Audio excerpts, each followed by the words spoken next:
नमस्कार. ठरलं तर मग या मालिकेच्या आजच्या भागामध्ये मी तुम्हा सर्वांचे अगदी मनपूर्वक स्वागत करते. आजच्या भागामध्ये आपल्याला पाहायला मिळतं सुभेदारांच्या घरी सर्वच जण एकत्र मिळून देवी आईला प्रार्थना करत असतात, देवी आईची आरती करत असतात.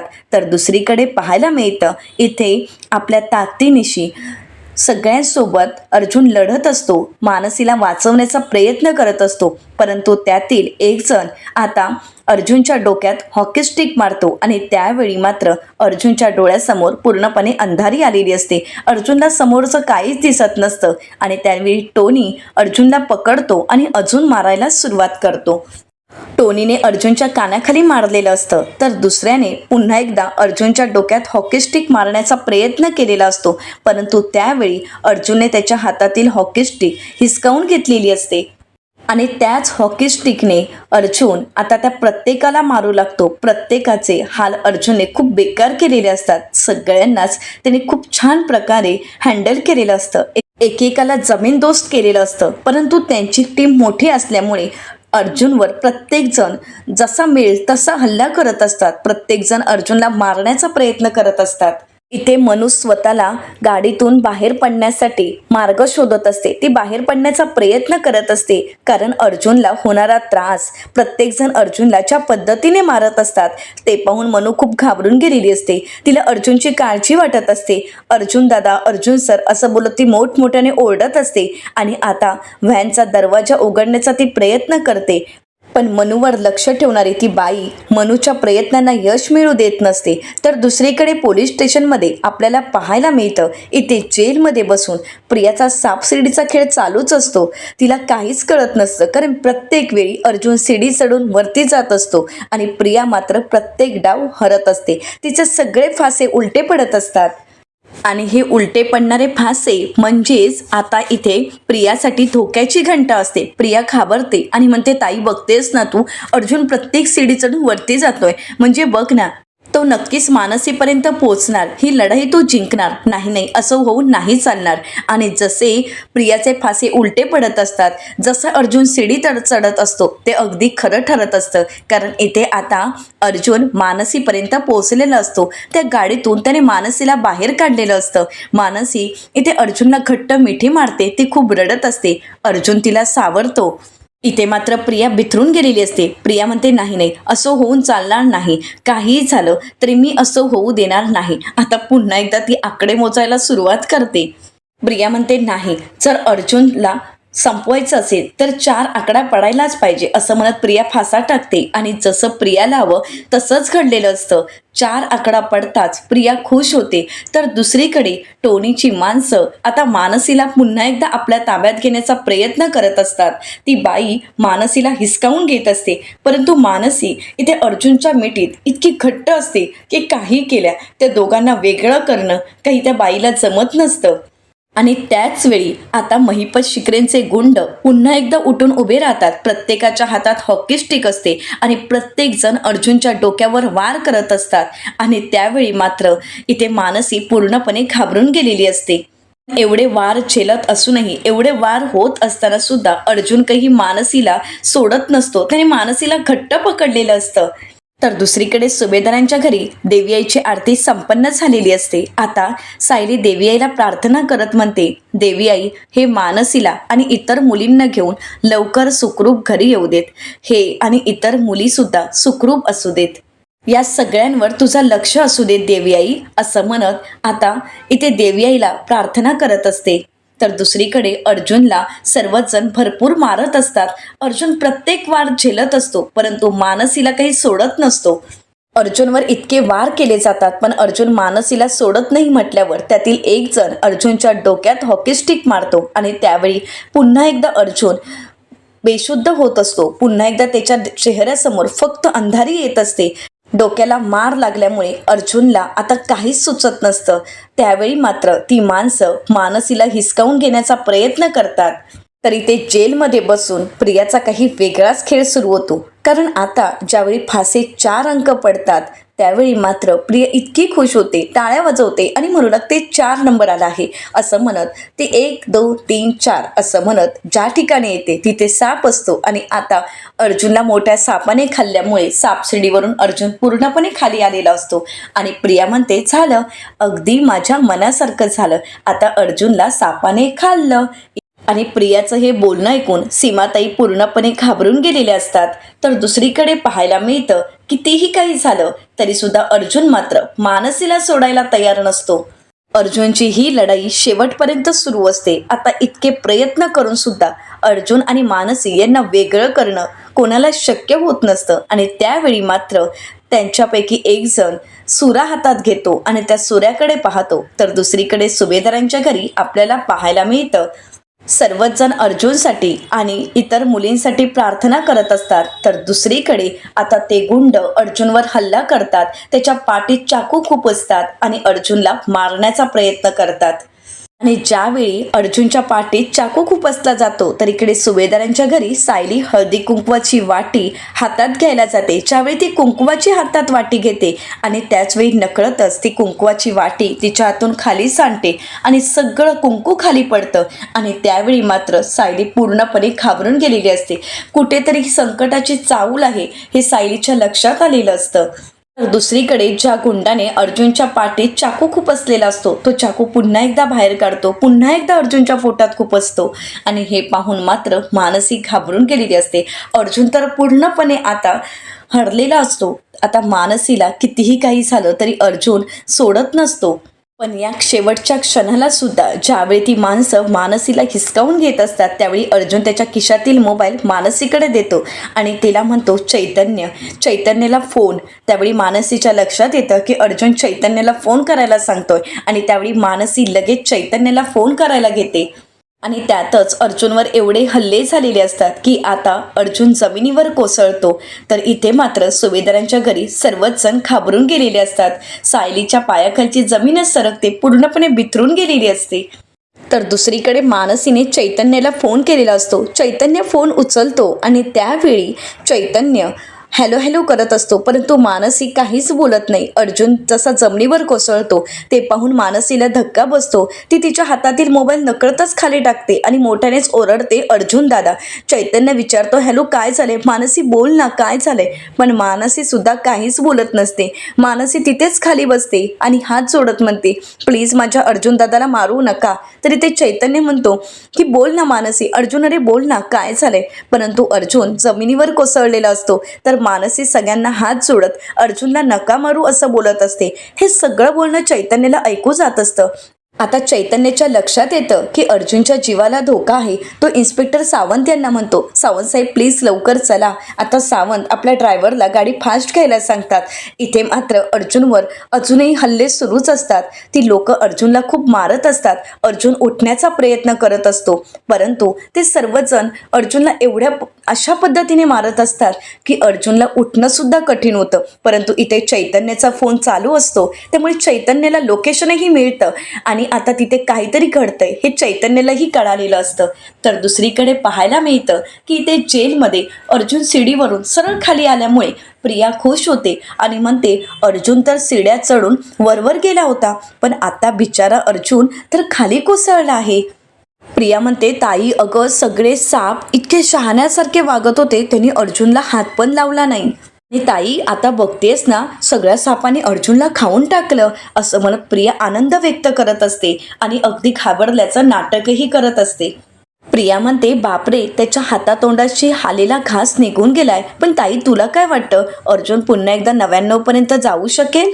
प्रिया त्यांना म्हणते की डायरेक्ट वरच जाईल. आता मात्र सीमाताई घाबरतात आणि म्हणतात, वर काय वर, तुम्ही मला कशात अडकवत तर नाही आहात ना? सीमाताई घाबरून गेलेले असतात. तरी प्रिया मोठमोठ्याने हसू लागते. आता प्रिया सीमाताईंचा गळा पकडते आणि म्हणू लागते, या प्रियाच्या तावडीत कधी कोणी आलं ना की प्रिया तिला कधीच सोडत नसते. आता मात्र सीमाताई सोडवण्याचा प्रयत्न करतात आणि म्हणतात, प्रिया काय करतेस तू? प्रिया म्हणते, काही नाही करणार, पण तो जर अर्जुन असेल तर त्याचे हाल मी असे करेन की त्याचे हाल कोणाला पाहवणारही नाही आणि गिधाडही त्याला खाणार नाही. असं म्हणत प्रिया सीमाताईंचा हात पकडते आणि म्हणते, ताई अर्जुन गेला ग. असं म्हणत प्रिया नाटकं करू लागते. आता सीमाताई खूप घाबरलेले असतात. प्रियाचा हा खरा चेहरा सीमाताईंच्या समोर आलेला असतो. प्रिया म्हणते त्याला वाटत असेल की तो जिंकतोय, पण नाही, तो तर गेला, असं म्हणत प्रिया आनंद व्यक्त करत असते. तर दुसरीकडे महिपत शिकरेंच्या गुंडांचा आता प्रिया, सचिन आणि राकेशला फोन येतो. त्यावेळी ते म्हणतात की सचिन साहेब, प्रिया मॅडम, आपलं काम झालंय. आता हे ऐकून प्रिया आणि सचिन खूप खुश होतात. इथे मात्र अर्जुनने अजूनही हार मानलेली नसते. तर महिपत शिकरेंचे गुंड अर्जुनला म्हणतात, काय रे, इथे पोरींना वाचवायला आला होतास ना, पण काय झालं, इथे तर तूच आडवा झालायस, मग काय आता उठतोयस की नाही, असं म्हणत ते सर्वच जण अर्जुनला उठवण्याचा प्रयत्न करत असतात, त्याच्यावर हसत असतात. परंतु अर्जुनवर एवढे हल्ले झालेले असतात की अर्जुनमध्ये उठण्याची ताकदही राहिलेली नसते. आणि ते पाहून सर्वच जण अर्जुनवर हसत असतात. मानसी मात्र पूर्णपणे बिथरून गेलेली असते. तर आता मानसीवर लक्ष ठेवणाऱ्या त्या बाई मानसीला म्हणतात, आता हा तुझा अर्जुन दादा ना लवकरच मरणार. आणि हो, तू जर तुझ्या सायलीताईच्या विरोधात बोलली नाहीस ना, तर ती सुद्धा अशीच मरणार.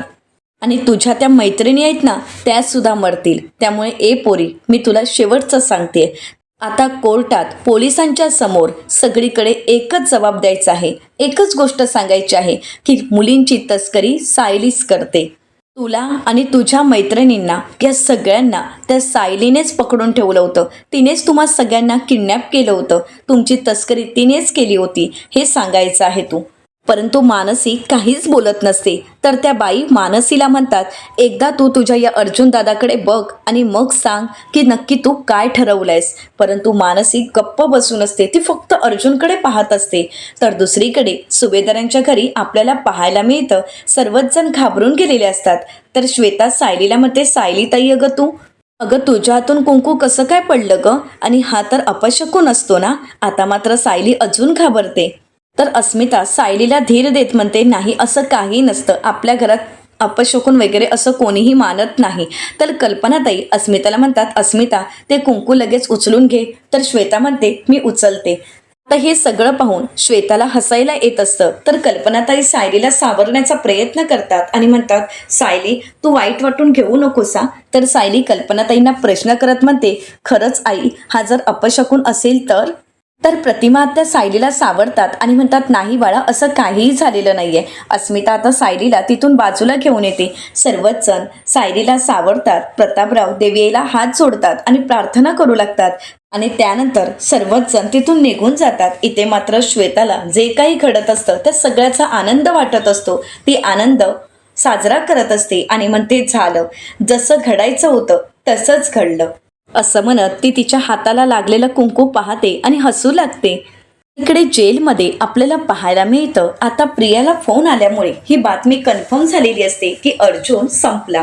आणि म्हणूनच प्रिया खुश होते, तिचा आनंद व्यक्त करते आणि मोठ्यानेच ओरडत म्हणते, नाचा रे, असं म्हणत आता प्रिया नाचत असते आणि आपला आनंद साजरा करत असते. सीमाताई तिथे येतात आणि म्हणू लागतात, अगं प्रिया, तुझं काय चाललंय. प्रिया म्हणते, सीमाताई, अगं तू सुद्धा नाच ना. सीमाताई म्हणतात, प्रिया, तुला कळतंय का. तर प्रिया म्हणते, हो, आनंद झालाय मला, मग साजरा नको का करायला. तर कॉन्स्टेबल सीमाताई म्हणतात, अगं प्रिया, त्या पोटातल्या बाळाचा तरी विचार कर. तर प्रिया म्हणते, त्याचाच तर विचार करते आणि हा आनंद साजरा करते, नाचा रे, असं म्हणत प्रिया मोठ्याने बोलते आणि स्वतःच एकटीच नाचत असते. सीमाताई म्हणतात, बरं बाई, तुला जे करायचंय ते कर.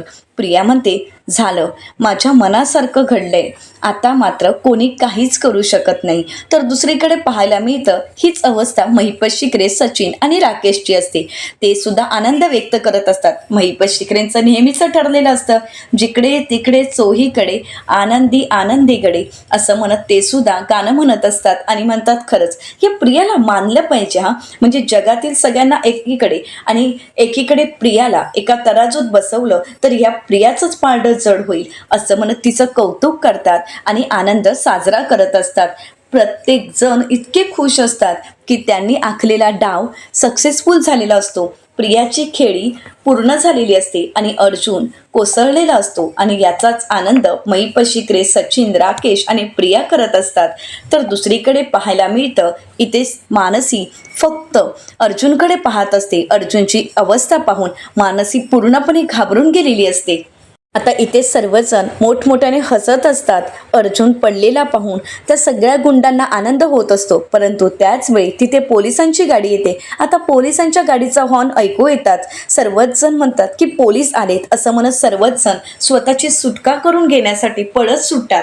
पण ज्यावेळी टोनी त्या कारमध्ये बसायला जातो, परंतु त्याच वेळी पोलीस त्याला रंगेहात पकडतात. आणि आता इथे चैतन्य अर्जुनकडे येतो. अर्जुनची ती अवस्था पाहून चैतन्य पूर्णपणे घाबरून गेलेला असतो. चैतन्य अर्जुनला आवाज देत त्याला उठवण्याचा प्रयत्न करत असतो, परंतु अर्जुन बेशुद्ध झालेला असतो. अर्जुनवर झालेले हल्ले, त्याच्या डोक्यात मारलेली ती हॉकी स्टिक, यामुळे अर्जुन पूर्णपणे बेशुद्ध असतो. आणि ते पाहून चैतन्य घाबरतो. चैतन्य इन्स्पेक्टर सावंत यांना म्हणतो, सावंत साहेब ॲम्ब्युलन्स. तर ते लगेच ॲम्ब्युलन्सला फोन करतात आणि ॲम्ब्युलन्स बोलावून घेतात. तर इकडे चैतन्य अर्जुनला म्हणतो, अर्जुन अरे उठ ना, माझा आवाज ऐकू जातोय का रे तुला, असं म्हणत चैतन्य खूप रडत असतो. तो पूर्णपणे घाबरून गेलेला असतो. इन्स्पेक्टर सावंत सुद्धा घाबरलेले असतात. आता मानसीला आणि त्या टोनीला ताब्यात घेतात आणि इतर माणसांचा शोध सुरू असतो.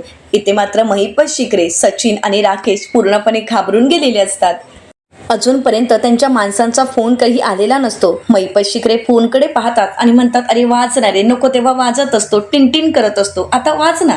तर त्याच वेळी महिपत शिकरेंच्या माणसाचा फोन येतो. सचिन फोन उचलतो. तर महिपत शिकरे म्हणतात, काय रे तुला नेहमी सांगायला पाहिजे दीक्षित, फोन स्पीकरवर टाक. आता सचिन विचारतो, काम झालंय ना. तर ते म्हणतात की हो, आपलं काम झालंय. घडलेला सर्व प्रकार आता महिपत शिकरेंची माणसं त्यांना सांगू लागतात. कशा प्रकारे त्यांनी अर्जुनवर वार केला, मानसीला अर्जुनच्या तावडीतून सोडवलं आणि अर्जुनवर केलेला चाकूचा हल्ला, आणि त्यामुळे अर्जुन पूर्णपणे कोसळून गेलेला असतो. आता हे सगळं ऐकल्यानंतर महिपत शिकरे खुश होतात आणि म्हणतात, वा रे पट्ट्यांनो, म्हणजे कधी कधी तुम्हाला दिलेलं काम तुम्ही पूर्ण करता, मानलं पाहिजे हा तुम्हाला. पण त्याच वेळी महिपत शिकरेंची माणसं महिपत शिकरेंना म्हणतात, पण साहेब एक गोंधळ झाला आहे. महिपत शिकरे म्हणतात, घातलात का गोंधळ, आता काय झालंय सांगा बरं. तर त्यावेळी महिपत शिकरेंची माणसं त्यांना म्हणतात, साहेब त्या मानसीला आम्ही इतकं धमकावलं, तिच्या समोर सगळ्या गोष्टी घडल्या, पण ती पोरगी अजूनही कबूल करायला तयार नाहीये की हे सगळं काही सायलीने केलं आहे. तर ती म्हणते की हो साहेब, आम्ही तिला इतकं धमकावलं, तिच्यासमोर अर्जुनला मारलं, मी तिला इतक्या धमक्या दिल्या, पण ती पोरगी मात्र अर्जुन किंवा सायलीच्या विरोधात साक्ष द्यायला तयार नाही. आणि आता टोनी पकडला गेला आहे. ही बातमी सुद्धा महिपत शिकरेंना त्यांची माणसं ज्यावेळी देतात, त्यावेळी मात्र महिपत शिकरे, सचिन आणि राकेश पूर्णपणे घाबरून गेलेले असतात. कारण टोळीचा मोरक्याच आता पोलिसांच्या ताब्यात असतो. इतर सर्वांनी वेगवेगळे रस्ते पकडत स्वतःची सुटका केलेली असते, पण टोळीचा मोरक्या मात्र पोलिसांच्या तावडीत असतो. आता पोलीस त्याला पोलीस स्टेशनला घेऊन गेलेले असतात आणि अर्जुनला हॉस्पिटलला घेऊन जातात. तर दुसरीकडे सुभेदारांच्या घरी आपल्याला पाहायला मिळतं, सायली पूर्णपणे घाबरून गेलेली असते. सर्वच जण सायलीला सावरत असतात. सायली म्हणते, नाही मला भीती वाटते, माझा जीव वरखाली होतोय, कुंकू असं सांडायला नको होतं, हा अपशकुनच असू शकतो. सायली घाबरलेली असते. प्रतिमा त्या सायलीला म्हणतात, सायली अगं घाबरू नकोस, काहीही झालेलं नाहीये, तू असा वेड्यासारखा विचार करू नकोस. स्मिता सायलीला म्हणते, अगं सायली, मी तर प्रत्येक काम करत असताना कुठलीही गोष्ट 10 वेळा हातातून पडत असते, मग सगळ्याच गोष्टी अपशकुन म्हणायच्या का, अपशकुन होतो का, नाही ना.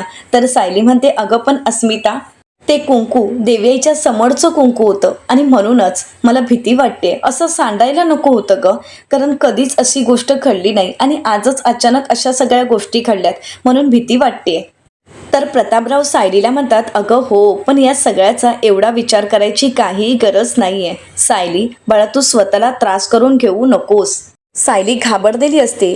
तर त्यावेळी सायली मनाशीच म्हणते की सगळे बोलतायत ते पटतंय मला, पण मनाची भीती का जात नाहीये, मन असे संकेत का देतंय की काहीतरी विचित्र घडतंय, काहीतरी वेगळ्या घटना घडतायत. सायली म्हणते, नेमकी कसली भीती आहे ही, कशाचे संकेत आहेत हे. सायली सगळ्या गोष्टींचा विचार करत असते. तरी ते गौरी श्वेताला विचारते, श्वेताताई जमीन खराब झाली म्हणून सायलीताई घाबरती आहे का. तर श्वेता म्हणते, नाही ग गौरी, तसं काहीही नाहीये. आता त्या निरागस गौरीचं ते बोलणं ऐकून सगळ्यांनाच खूप वाईट वाटतं. प्रतापराव श्वेताला म्हणतात, श्वेता त्या गौरीला आत घेऊन जा. आता श्वेता गौरीला तिथून घेऊन जाते. तर आता प्रतापराव सायलीला म्हणतात, आणि सायली तू पण वर जा आणि थोडा आराम कर, सकाळी लवकर उठली आहेस तू आणि तुला उगाच त्रास व्हायला नको. सायली म्हणते, हो थोडं थकल्यासारखं होतंय मला, आरामाची खरंच गरज आहे. मी वर खोलीत जाते असं म्हणत सायली निघालेली असते. पण सायलीची ती अवस्था पाहून कल्पनाताई, प्रतिमा आत्या या सगळ्यांना सायलीची खूप काळजी वाटत असते. तर कल्पनाताई अस्मिताला म्हणतात, अस्मिता तो हिला आत घेऊन जा. तर अस्मिता सायलीला सावरत तिच्या रूममध्ये घेऊन जाते. परंतु इथे प्रतिमा आत्या आणि कल्पनाताई या दोघींनाही काळजी वाटत असते. तर प्रतापराव त्या दोघींकडे पाहतात आणि म्हणतात, आता तुम्ही सुद्धा अशा गंभीर राहू नका. आत्ताच सायलीची मी समजूत काढली, आता तुमची सुद्धा समजूत काढायची आहे का? आता त्याचवेळी प्रतापरावांना चैतन्याचा फोन आलेला असतो. प्रतापराव म्हणतात, चैतन्याचा फोन? असं म्हणत प्रतापराव फोन उचलतात आणि म्हणतात, हॅलो चैतन्य बोल. तर चैतन्य घाबरतच म्हणतो, हॅलो काका तुम्ही कुठे आहात? तर प्रतापराव म्हणतात, अरे मी घरी आहे, काय झालंय? तर आता चैतन्य म्हणतो, काका तुमच्या आसपास सायली वहिनी आहे का? तर प्रतापराव म्हणतात, नाही रे, आताच अस्मिता तिला तिच्या रूममध्ये घेऊन गेली आहे. बोल ना, काय झालंय चैतन्य? तुझा आवाज असा काय येतोय? परंतु चैतन्य पण पूर्णपणे कोसळून गेलेला असतो. या सगळ्यात चैतन्याला सुद्धा खूप त्रास होत असतो, तो रडत असतो. तर त्यावेळी प्रतापराव चैतन्याला विचारतात, चैतन्य काय झालंय, तू का रडतोयस? आता मात्र प्रतिमा आत्या आणि कल्पनाताई घाबरतात. त्या पटकन पुढे येतात आणि चैतन्याचा फोन नक्की कशासाठी आलाय ते ऐकत असतात. चैतन्य प्रतापरावांना म्हणतो, काका अर्जुनवर हल्ला झाला आहे. आता हे ऐकून प्रतापरावांना धक्का बसतो. प्रतापराव म्हणतात, काय? तर चैतन्य म्हणतो, हो काका, आपल्या अर्जुनवर हल्ला झाला आहे. आम्ही त्याला हॉस्पिटलमध्ये ॲडमिट केलं आहे, पण तो खूप गंभीर जखमी आहे. आता हे ऐकताच प्रतापरावांच्या हातील मोबाईल खाली पडतो. आता मात्र कल्पनाताई आणि प्रतिमा आत्याही घाबरतात. प्रतिमा आत्या फोन उचलतात आणि म्हणतात, हॅलो चैतन्य काय झालंय बाळा, नीट सांगणार आहे. त्यावेळी चैतन्य म्हणतो, आत्या अगं खूप मोठा प्रॉब्लेम झाला आहे. आपल्या चैतन्यावर खूप हल्ला झाला आहे आणि त्याला आता OTमध्ये ॲडमिट केलं आहे. त्याची परिस्थिती खूप नाजूक आहे. आता हे ऐकताच सगळ्यांच्याच पायाखालची जमीन सरकते. ही गोष्ट अस्मिताने सुद्धा ऐकलेली असते. अस्मिता सुद्धा घाबरते, पण त्यातही ती प्रतिमा आत्या, कल्पनाताई यांना सावरण्याचा प्रयत्न करते. प्रतिमा आत्या चैतन्याला म्हणतात, चैतन्य अरे नक्की काय नेमकं झालं आहे? तर आता चैतन्य घडलेला सर्व प्रकार घरच्यांना सांगू लागतो आणि त्यावेळी श्वेता सुद्धा तिथे आलेली असते. अर्जुनने चैतन्याला फोन केलेला असतो की ती गाडी समोर आहे. परंतु या सगळ्यात चैतन्याने पोहोचण्यासाठी तिथे उशीर होतो. परंतु ज्यावेळी अर्जुनचा फोन आलेला असतो त्यावेळी मात्र अर्जुन जमिनीवर कोसळलेला असतो. आता हे सगळं ऐकल्यानंतर घरचेही पूर्णपणे घाबरून जातात.